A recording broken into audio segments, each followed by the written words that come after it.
নমস্কার বন্ধুরা, চলে এলাম আবার একটি ভিডিওতে। আজকে এখন ভাত রান্না করতে হবে। ঘরে কেউ নেই, মা চলে গেছে মামার বাড়ি,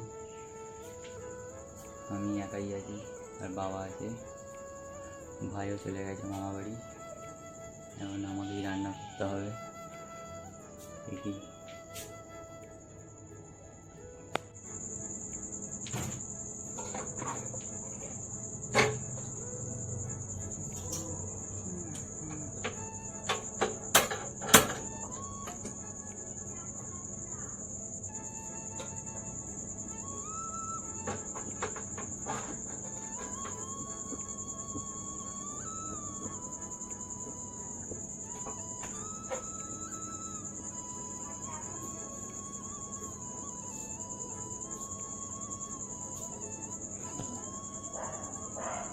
ভাত বসানো হয়ে গেল,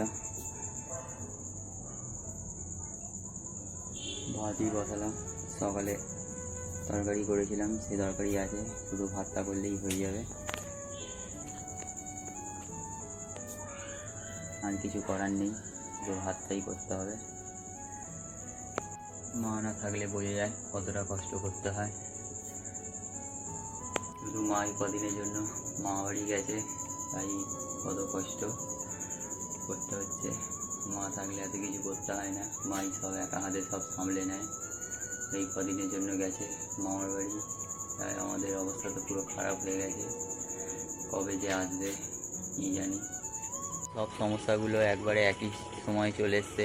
এদিকে আবার কলে জলও আসছে না, আস্তে আস্তে জল আসছে, চৌবাচ্চায় জল উঠছে না, এখন বালতি করে করে ভরতে হচ্ছে। এ দেখো, বালতি করে করে জল ভরতে হচ্ছে।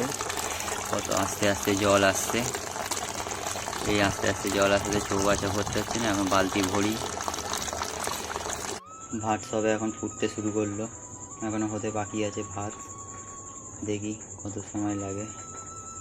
একা ভালোও লাগছে না, ঘরে কেউ নেই, ঘর ছেড়ে কোথাও যেতেও পারছি না। এখন অনেকক্ষণ তো হয়ে গেল, দেখি ভাতটা শেষ হয়ে গেছে নাকি।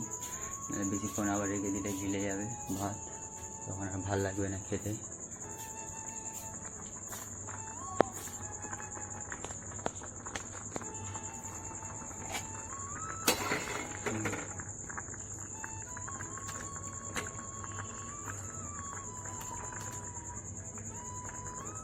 মনে হচ্ছে হয়েই গেছে ভাতটা, দেখিনি।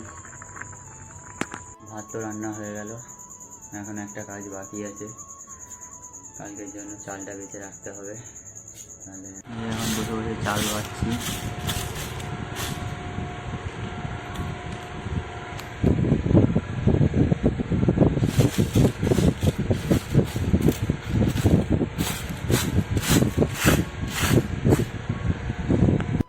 ফাইনালি চাল ভাজা হয়ে গেছে, আর কোনো কাজ বাকি নেই।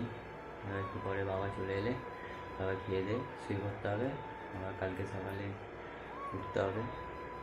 চলো এখানেই ভিডিওটা শেষ করলাম, আবার দেখা হবে নতুন কোনো ভিডিওতে। চলো bye bye, tata, good night.